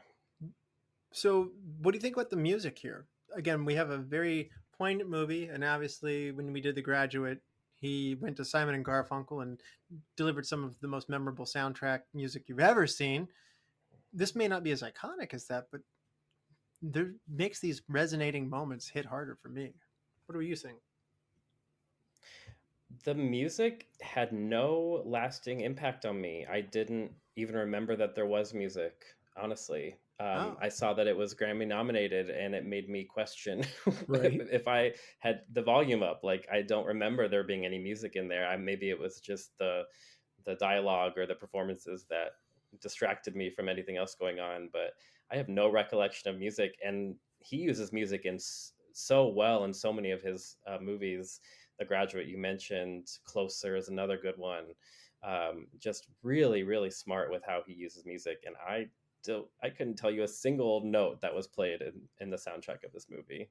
There were a couple evocative scored scenes, but yeah, I felt like for the most part he let the dialogue do its thing. So when we got to this section and I see Grammy nominated, I kind of cocked my head like a dog to the side of like I'm with you, Mark. For the most part, there's certainly nothing that I'm humming after this movie is over, other than Who's Afraid of Virginia Woolf. Right. Well, they wanted to use Who's Afraid of the Big Bad Wolf, and Disney said no. This isn't. This doesn't look like a Disney thing. In fairness, That's owned by Disney. According to Peter, the three Peter Three and the Little Wolf, Pigs. yeah. The 1933. Who's Afraid of the Big Bad Wolf from the Three Little Pigs, apparently. So, but the melody is what they actually use. Here we go around the mulberry bush. So Yeah. it's close enough that we were all fooled here. It seems like, but no, I think the music that they play is strangely haunting. There's a warm quality. Some of the strings in it are warm, but there's also something unsettling about it. And again, that goes along with the what's real, what's not. That warmth seems genuine. It seems like vulnerable moments, but they're fake half the time. There's something hollow. There's something unsettling about this house. And it's not just this is a house of dysfunction. So, I mean, we don't have these scratchy cacophony sounds, and big swooping things. I thought what they did was actually, I really did like this music a lot. But again, it's not a musical. You don't come out of there, with the big musical number of like, it's no Frozen. The notion of seeing this made into a musical now seems very funny to me. But honestly, when I read soundtrack score, I do remember reading somewhere and I couldn't find it. I tried looking again, but I do think they made a recording of the teleplay of just the actors reading the play, and that people would listen to the play instead of see it. Just and that was kind of a another way that people became aware of this work. That the screenplay or the dialogue was a recording that people would play in their record player during dinner. It's like, that's kind of wild to me. What do you say we hand out some awards, you guys? Looking forward to it. Love it. MVP of Who's Afraid of Virginia Woolf, Mark. Well, this one was easy for me. Has to be Elizabeth Taylor for me. I really don't know her work outside of this movie. I will be honest, I haven't seen much of anything else that she's done. But I just loved the idea of her learning how to act on this film, taking acting classes, and then really leaning into Nichols's process of rehearsing before filming. I think that rehearsal, you could see the rehearsal in her movements and her physicality, and like how she held her drinks or how she even just moved her head side to side. I think that everything was intentional and just masterfully done. So yeah, I think Elizabeth Taylor takes MVP for me. Great choice. Chad, who's your MVP? I went with her co-star of Richard Burton as George. They're both terrible human beings in this play. Yeah. And I think because Elizabeth Taylor is just that little extra bit of terrible, I had to give it to Richard Burton. I thought Burton's acting was chilling. Like, there's just such menace dripping from some of the things he says, and it's just so acrimonious. Just chilling for me. I'm going to follow suit with you, Mark, and go with Elizabeth Taylor on this one. I mean, I want to point out one scene where she gets slammed on the car. Richard Burton actually did it too hard, and she actually did get up like, whoa, like, who hit me kind of thing. Like, like that was hard. So that was real. They did that in one take because Nichols didn't want to do it again. So very convincing though. But there's a lot of those moments where I thought Taylor in particular in the back half of this movie was just, I don't know, very memorable performances. Yeah. Really memorable performances. Best Supporting Actor, which this is a slim set of things to choose from, but still both of them were nominated. Of the two choices, Mark, who's your Best Supporting? Well, I went cute with my answer here, but I will say we can't get through this podcast without saying Sandy Dennis and how amazing she is. Some of the reviews kind of called her a creature, like the way she chose to play Honey was very creature-like. She just had made really interesting choices. So I will say Sandy Dennis. My alternative answer was Everyone's Livers as a supporting actor, because they really took a big brunt of the drinking that was happening, both on screen and off screen. So the livers really stood up well over time for that. Wow. Yes. Chad, Best Supporting.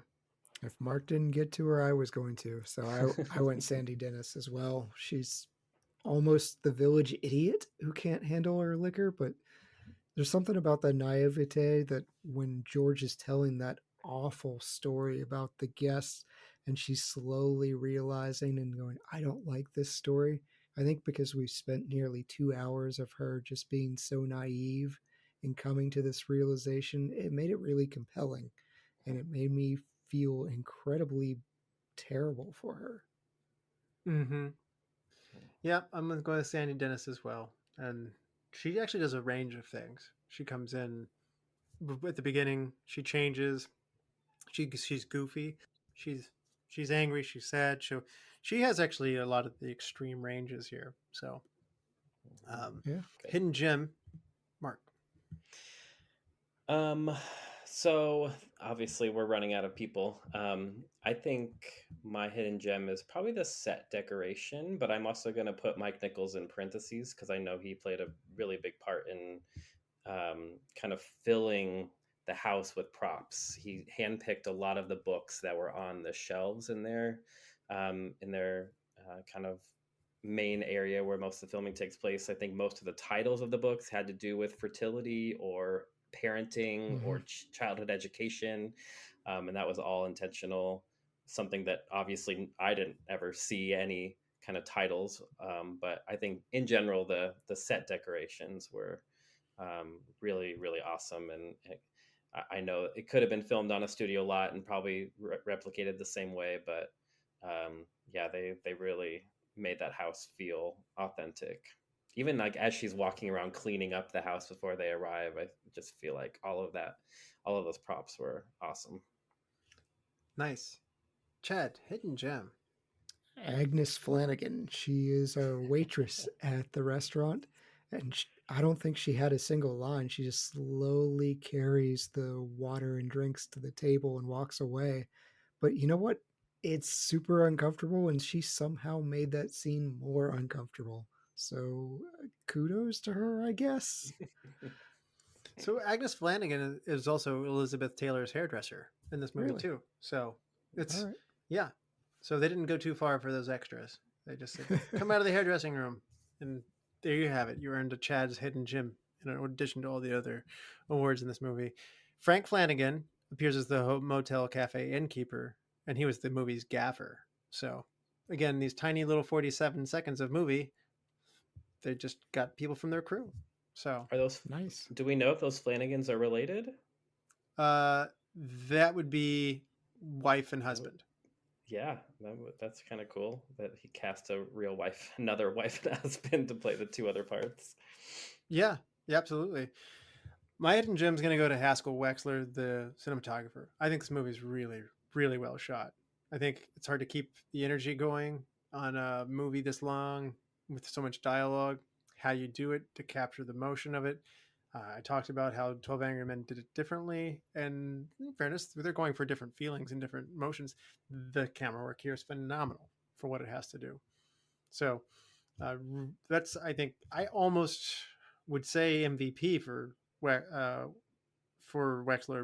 except for, again, the acting is also really good too. So, but cinematography, that's strong. It was a candidate for my MVP. Nice. Recast. If you had to recast somebody and put somebody else in their place, could hurt to do on this one, but Mark, let's play the game anyway. Yeah, it's pretty painful. I was really thinking about Nick and Honey. Robert Redford came to mind as an alternative Nick. I know he was offered the part and was afraid of the role, so he turned it down. So that was an interesting option. And then I thought maybe Jane Fonda could play Sandy Dennis back in the 60s. I know she and Mike Nichols were close or friends at the time, and so that seemed like a interesting pairing as well. But yeah, I couldn't touch Taylor and Burton. It's hard. It's hard. Maybe you didn't prepare this, but if you were to do this today, what two actors would you want to put in George and Martha's role today?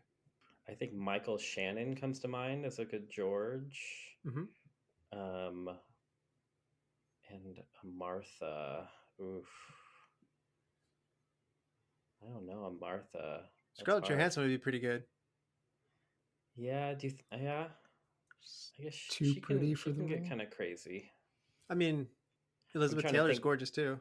I mean, I'm trying to think of people who have who go there, who like take it too far and have to be reeled back. See, I did a modern recasting because I couldn't really recast in this time period. Maybe Gregory Peck in the role as George. I think that would be interesting. But Elizabeth Taylor didn't really fit the part. They wanted a heavier set 50-year-old woman. My mind went to Conchata Ferrell, who played Berta from 2.5 Men. So rest in peace. She's not alive today, but I think she could play a much rougher version of Martha and kind of fit this dour type angry woman. Wow, you really do not like Martha.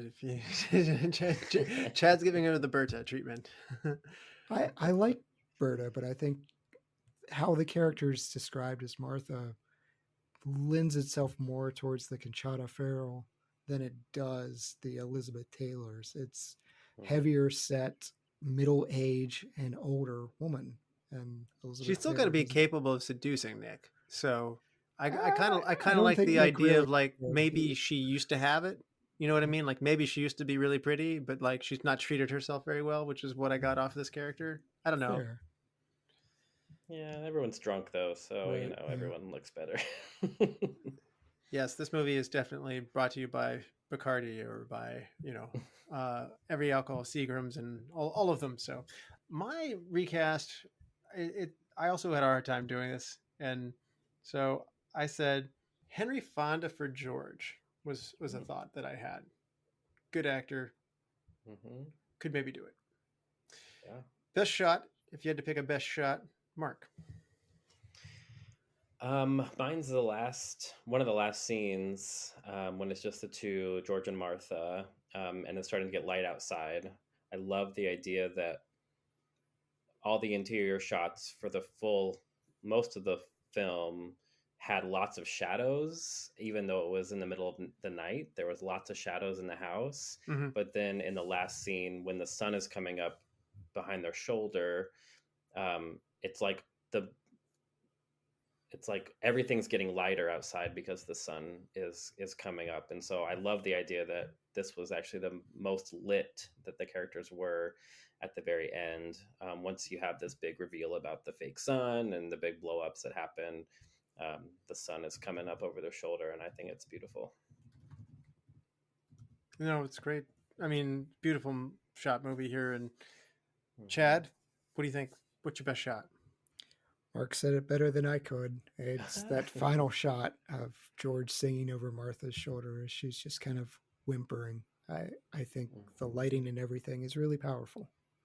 I'm going to be different. The car headlights coming at you at nighttime.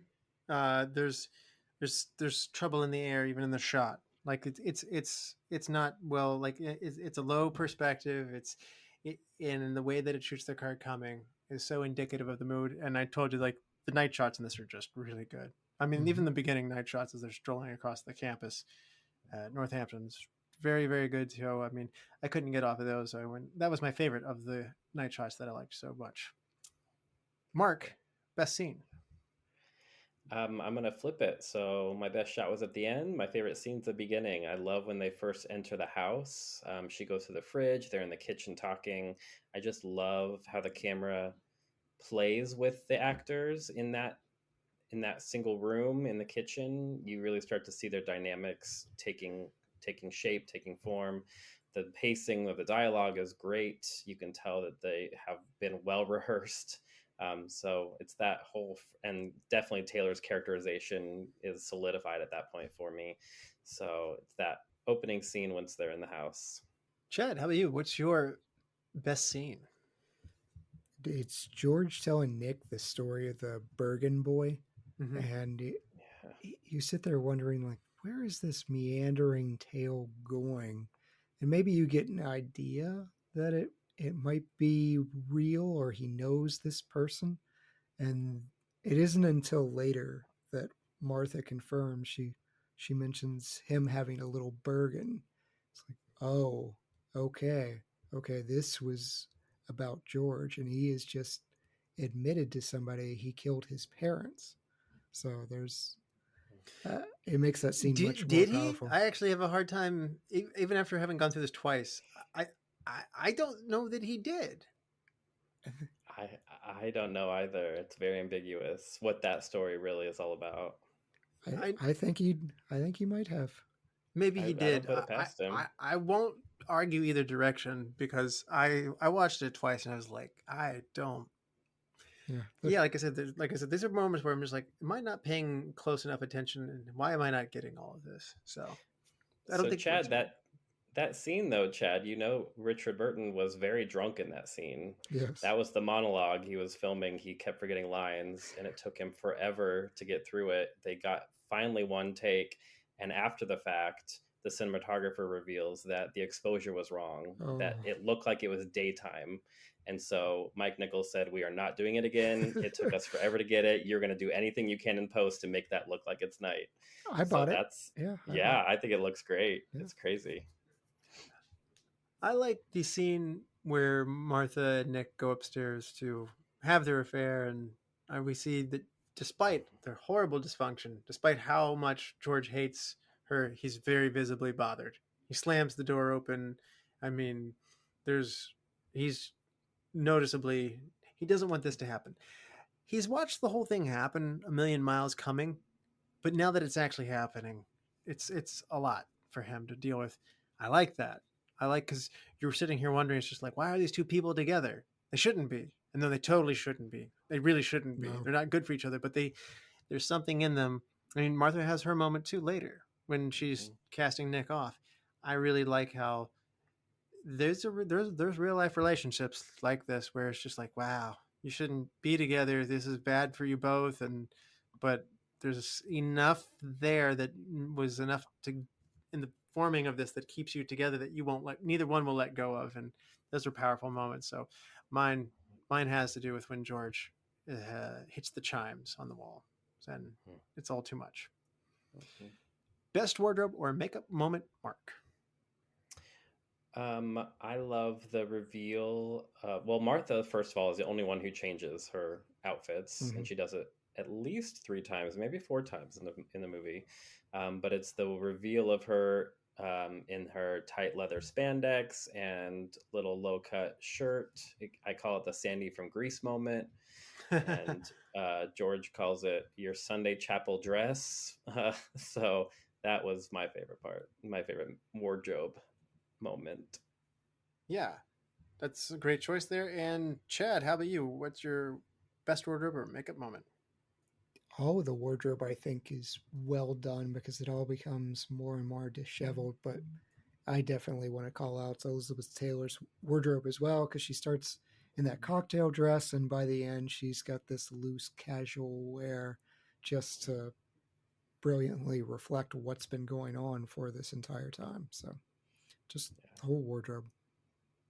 Great choices there. And I'm going to go for the makeup of Elizabeth Taylor, at least in black and white. I was fooled, and I got through pretty much the whole play, so or the whole movie, I should say. So I was impressed that they could do that back then. Best change one thing, Mark. I kind of mentioned this earlier, but the play took place in one location. They didn't end up going to the diner or even in the car at all. So I kind of wish, it would be interesting to see had they managed to keep the film all in the house or in the surrounding area around the house, and kept it in one location as much as possible. I think that'd be interesting. I don't know. The joyride seemed like it was too extreme. It almost was a climax before the actual reveal climax. So it kind of just felt a little bit out of place to me. Okay. Chad, how about you? Change one thing. So as dark as this film is, I learned that there was a different ending, that their son was real and that he had hanged himself. And I feel like that makes a whole lot more sense to me. And I sort of want that plot line instead of we have an imaginary son. I think that's more of a gut punch. It's less of a twist, but it's more of a gut punch. I'm with you, Chad. I think I shared finding this fact out, and I kind of wanted this to be the way the movie did. Nichols wouldn't shoot it. Like this was too much. Like this was too much for this thing. Like we've talked about, lost pregnancies and all kinds of things.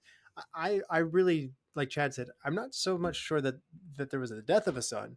What were the circumstances of it? Was he a child? Was it a tragic death? Did he die like on broken ice? Did he die in the womb? Did he die like through miscarriage? Or, what was it that has troubled and hurt these two? Because there's something that has hurt these two. And if there was an actual son who, through their arguing that they've tormented each other, this has broken them to a point where we now meet George and Martha, and it would make a whole lot of sense. So the fact that it's in the play does not surprise me. And I also want it in the movie too. Not because I want this movie to be sadder or harder to deal with, but just because I think that makes a lot of sense. Why these people are who they are and the way they behave they do. So I think the loss of a son, that could do it. Best Too quote. Too real for Nichols. He wouldn't do it. He wouldn't. You're right. And so that's why I didn't go down that way. Yeah. Best quote, of which there's a lot to choose from here. Oh man, so many good ones. I really like when Martha says, "I swear if you existed, I'd divorce you." That is Caught him up. just brutal. That was my favorite. One of many brutals. Yeah. Chad, how about you? Best quote. I'll lighten this up a little. Hi, sexy. You want to dance, angel boobs? What'd you call my wife?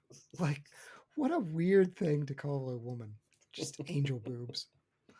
There are many drinks in, but yes. Oh my gosh. Yeah. That's great. I'll stay light for a moment and do, Martha, will you show them where we keep the euphemism? Yes.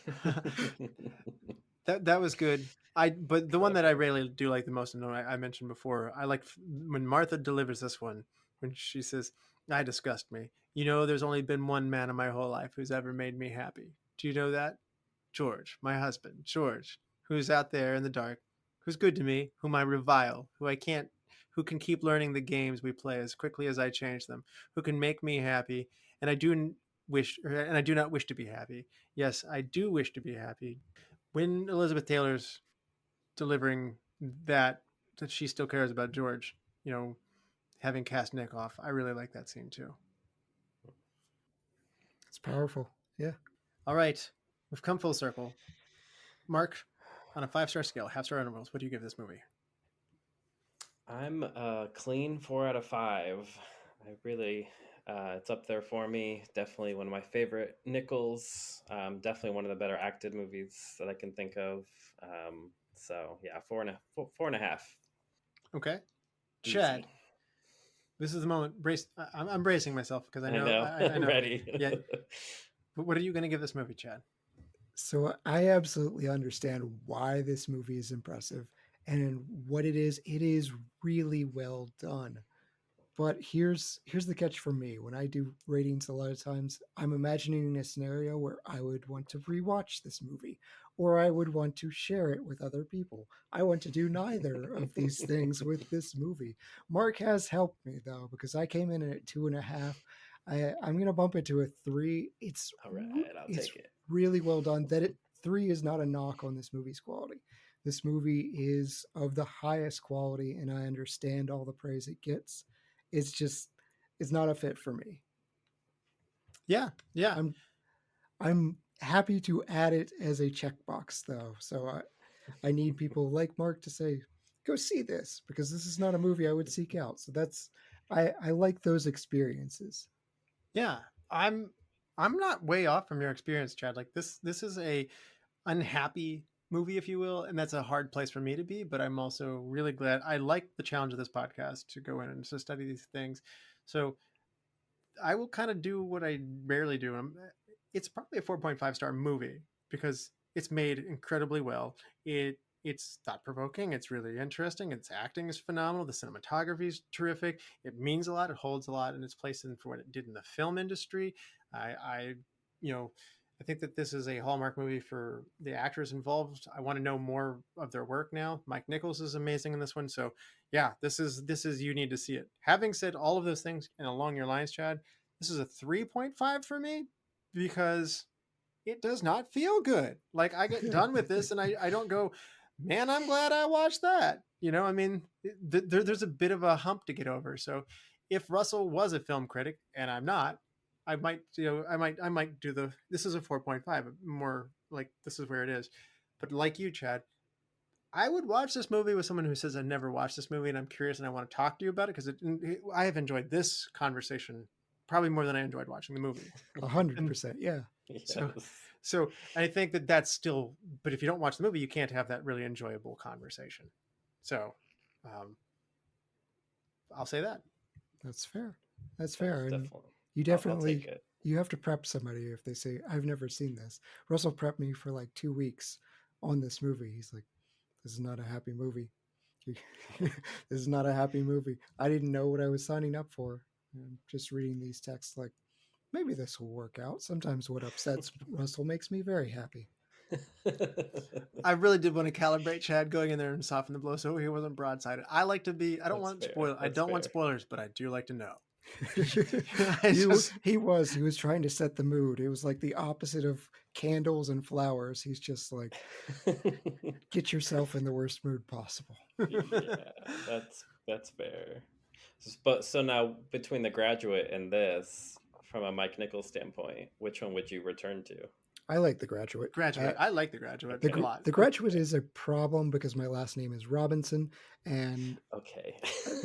Trigger. I like Simon and Garfunkel. I like the song, but when my wife became Mrs. Robinson, it got old. You're not clever. So there's a little bit, but yeah, The Graduate's a great movie.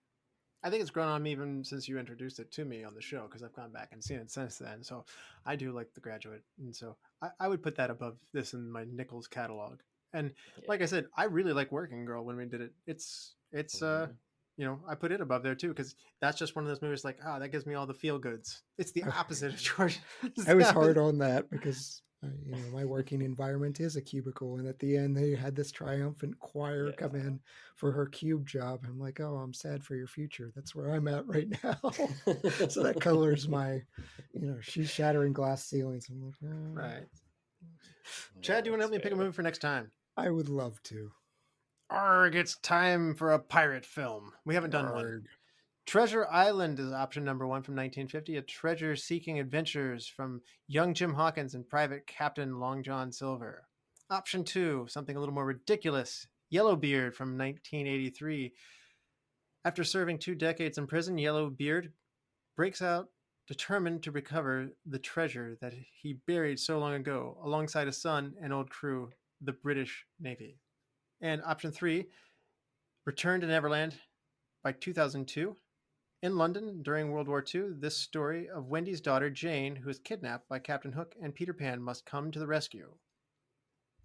I mean, we have done a pirate movie. It was called Hook, but... That's a good point. That's fair, but yes. Yellowbeard sounds very piratey version of Shawshank Redemption. I have not seen it, so let's go with Yellowbeard. Well, you're going to get some Monty Python kind of people in here. This is Graham Chapman and all kinds of things. So. Oh, excellent. Yeah. This is going to be the goofy one. So get ready for Yellowbeard. All right, Mark, thank you so much for coming on to join us. As always, this has been a blast. Thank you. Yes, thank you. Yeah, thank you both. I always love coming on, and long-time listener, so keep up the good work. Thank you so much. And thank you, all the lords, ladies, and knights of the Retro Movie Roundtable. We invite you to reach out to us. We do want to hear from you, so subscribe, rate us on Apple Podcasts, Spotify, Google Podcasts, Pandora, wherever you get your podcasts. Really, those reviews and subscriptions help other people find the show. So if you want to do anything, if you moderately even enjoyed yourself even just a little bit once upon a time listening to us, give us a 5-star rating. It helps us out. Subscribe to our YouTube channel. Give us a like on Facebook and follow us on Instagram and Twitter at @movie_retro. If you want to, you can email us at retromovieroundtable@yahoo.com. Producing and providing this podcast is fun, but not free. So we invite you to support the show at our Patreon page at www.patreon.com/retromovieroundtable. All contributions are much appreciated and will go towards making the shows better for you, the listeners. As always, thank you for listening. Be good to each other and watch more movies. Chad? What's the meaning of goodness if there isn't a little badness to overcome? Very nice.